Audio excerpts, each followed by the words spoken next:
Hey, thanks for being a part of the conversation. Let's do some pod crashing. Episode number 235 is with Summer Rayne Oakes from the podcast Bad Seeds. I'm doing very well. Thank you so much. What were you doing in your everyday world when you tripped across this idea? I'm going to do a podcast about bad seeds. Well, honestly, I've been in the plant world for quite some time. I'm an ecologist by training, and about 2016, my Brooklyn apartment went viral because I had hundreds of houseplants. And I think it really hit a chord. I mean, it went viral. So I think it really hit a chord with folks.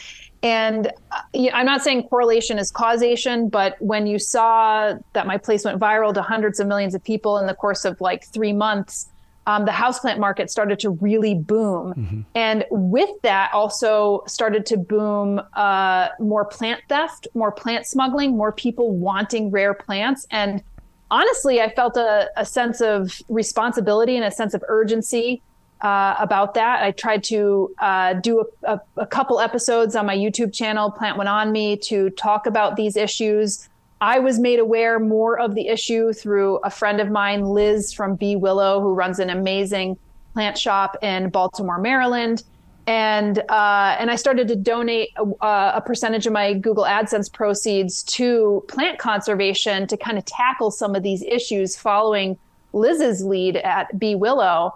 And she made the New York Times because she was able to provide some of the funds from her plant shop to get some of smuggled plants back into their environment that were stolen from Chile. So Bad Seeds was something that was a culmination of things that I really wanted to do. And I was approached by School of Humans to help work on this podcast. And I was like, oh my God, yes, like this is what we need. And it's so compelling. I mean, one of our writers and researchers, Lucas Riley, he's been amazing. He's actually kind of around from my hometown in Pennsylvania.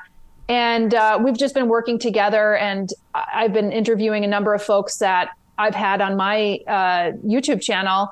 And it's just been marvelous to be able to bring together the awareness and the psychology around this kind of obsessiveness that comes with plants and giving it the light that it doesn't typically have, because we talk about wildlife crime and we just immediately think of maybe elephant ivory or tiger parts or anything along those lines, or sharks or anything along those lines, because we're geared that way. And we kind of take for granted plants. They just surround us every day.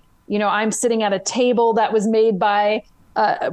made from a tree. I'm sitting in a chair, an oak chair that was made from a tree. I have plants surrounding me, coffee, tea, like those are the things that we really take for granted every day, and it all comes from plants. And so Bad Seeds is really just taking a true crime approach to plant theft and plant smuggling that's happening so rapidly in our environment. Oh, it's everywhere. I mean, I know people who will step into a forest here in the South and they'll grab things from the forest and take it home. I'm going, don't do that. That plant did not need to find a place in your yard. It didn't need to do that. Or some of these southern mansions, they've got you walk through the gates and you're going, whoa, where did you get these plants? I know you didn't get them at Home Depot. Yeah, and actually that's something that happens around the world. Like I've been in South Africa, and you could see gated communities with cycads, and obviously those are plants that I can't grow, obviously in the Northeast United States where I am. But houses will sell for way more money if if it's landscaped with these rare cycads. And cycads, cacti, conifers. These are plants that are some of the most endangered plants. I mean, if you take a look at cacti, nearly half of the world's cacti are threatened with extinction. And about a third of the world's cacti are considered threatened and endangered for sure. And those are just ones that we've studied. There are still plants out there. We've identified maybe close to 400,000 plants that are out there, but there are still so many that we don't know about. And there's a lot of endemism, which means that there's plants that are just strictly in one little area, or they might be on one little rock face.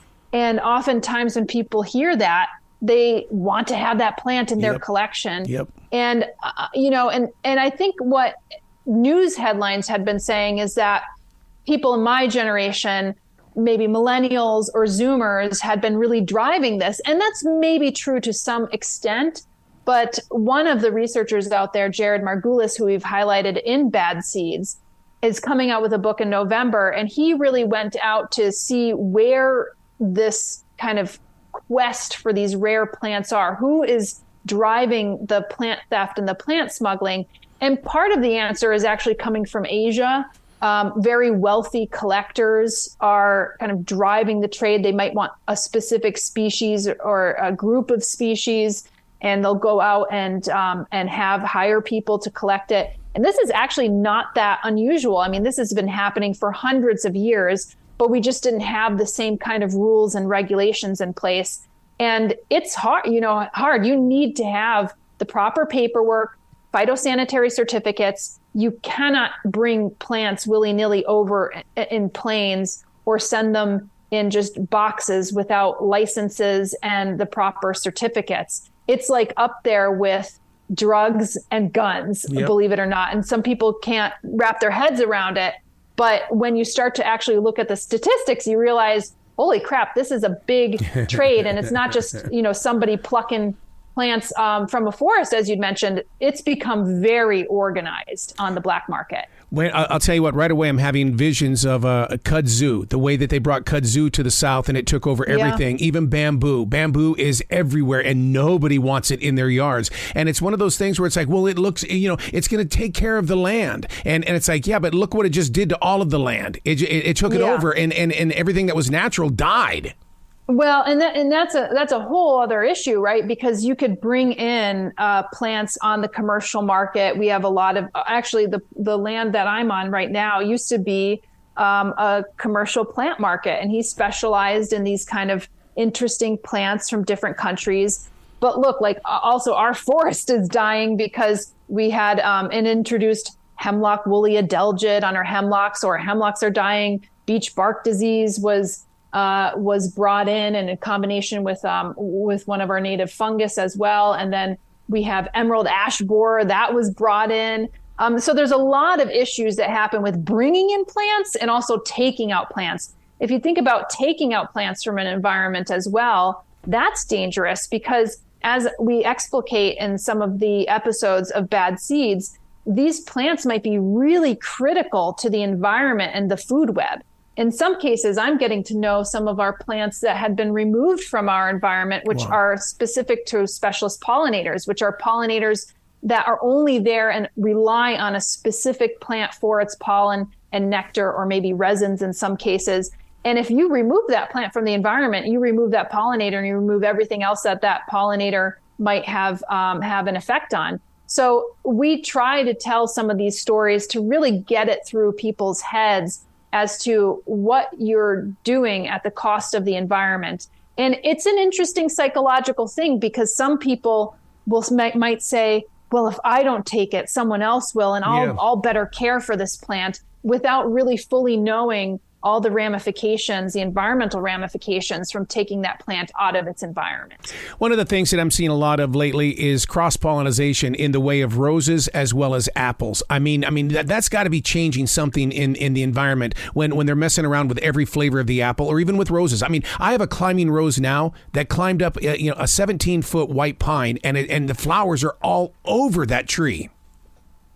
Yeah, so I mean, you're talking about an apple and a rose are in the same family of the Rosaceae, and we have an issue here with a type of invasive pear that had come in. That was ornamental. People really liked its flower, but when it cross-pollinates with your regular pears that actually produce fruit, it doesn't produce a viable fruit anymore. So people are trying to take some of those pears, those ornamental pears, out of the environment so it doesn't affect fruit production. These are some of the examples of what happens when we do something and we might not have the intention of doing that. In some cases, especially with the pandemic, people turn to poaching plants in order to be able to put food on their plates. And moralistically, I cannot sit here in my chair and say, well, you shouldn't do that if you're trying to put food on the plates for your family. So I think that these are these issues that we really need to contend with as plant lovers, become more aware of it, and also just arm ourselves with better ways in order to be able to source plants and to understand some of these more I guess, detailed or connected stories in order to understand repercussions of our actions. One of the things that I did in 1997 when we decided to replenish this forest was I worked one-on-one with the state of North Carolina and the Boy Scouts, because I felt like that they would know the land more than me. And so we went all 100% North Carolina trees. It couldn't be something that came from a different state, because I was so afraid that this forest would not take like it is today. I mean, it's beautiful today with wildlife and everything, but I think it's because I kept it in North Carolina. Well, I think that's a great example. And getting bioregional plants so that they're set for your environment and like the issues that you might have in your environment, I think is really admirable. Are people uneducated when it comes to things like this? Because I mean, it's like, I know they're trying to do their best, but it's like, wow, that I don't know if that one works, dude. Yeah, I mean, I think it's really hard because, I think we're talking about a lot of different issues here, but I think if you think about where we get our information from, botanic gardens, nurseries, that type of information, if we're actually actively seeking out plants. Mm-hmm. Or in some cases, the online market has really exploded. And I think this is where things start to slip between the fingers, because so much of the online market, you could get any type of plant. You could get an invasive plant and bring it to North Carolina or New York or wherever you're from and bring it into your state, even though it's regulated, because you could get it online. But your nursery might never sell that plant because they know better. But a nursery elsewhere will be happy to ship that plant, whether it's invasive or not, or even whether it's rare or whether it's been smuggled or not. So, we have to be a bit more mindful of who we're buying from. I always tell people to try to go with a nursery that has a license. Yep. It doesn't necessarily mean that you'd be getting a better plant, but I think a lot of folks who have nursery licenses and they go through those chains, they do not want to get their license revoked. If you're getting something that is unique or rare or perhaps endangered, even if it's something that you want and that's a North Carolina native and it might be an endangered plant, you have to have the proper certificates of a phytosanitary certificate, perhaps, or that it's been crossed off the IUCN Red List, or that it's a CITES, has a CITES certificate or anything along those lines. Those are also very important things to actually know. So I would say that those are pieces of advice for people to give. And honestly, just arm yourself with information. It's part of the reason why we're doing Bad Seeds, is because to bring the awareness out. I mean, when we think about these kinds of topics, we often think about wildlife crime and it's far away from us. Maybe it's sharks or elephants or tigers or things like that. But a good portion of wildlife crime, its fourth largest crime in the world, is plant trafficking, plant smuggling, plant theft. That's all that kind of stuff. So I think being more aware, and then also asking your nurseries, if say for instance, you said, I only want North Carolina trees. Well, most people don't even know what those trees are. Right. And I with my nursery, I was like, I would love to go into one of my local nurseries and say, give me all of my native specialist pollinator plants. I want all of those. I just educate me and let me get those plants, because right now I actually have to go out of my way to find those online. I have to check out those nurseries, make sure that they're cool. It's a lot of work for a customer who's interested in this, and I will go through that work, but a lot of other people might not. You know what I mean? I do know what you mean. The name of the podcast is Bad Seeds. Where can people go to find out more about you and to support this? Because, what we're talking about today, I'm thinking of hotels. I mean, how many of those plants in there were purchased on the black market? I mean, it's because everybody wants unique in different places. And this is such an educational podcast. Yeah, I mean, it's written kind of in a true crime fashion. I think it was necessary to do that way, to kind of go into the human psychology of it, talking about the people who are out there, who are the vanguards, who are doing conservation, who are out there kind of cracking down on some of the crime, and just being aware that maybe sometimes we need to have better regulations and better enforcement as well. So you could get it wherever you find your podcasts. So you could get it on iHeart Podcasts, Apple, Spotify, Stitcher, Pandora, Amazon, wherever you get your podcasts.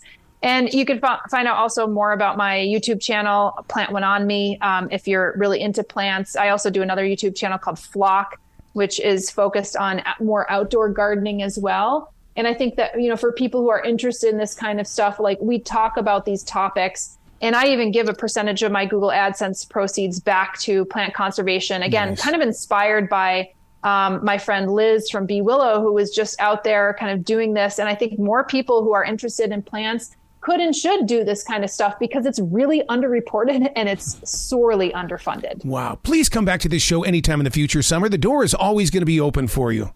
Well, thank you. And I'm glad to hear from another plant lover, and good on you for reforesting your area with native plants. I really love to hear those stories. Well, it all comes from martial arts, where they told us learn to love all living things. That includes plants. Thank you so much. You be brilliant, okay? Yep. Thanks, Arrow.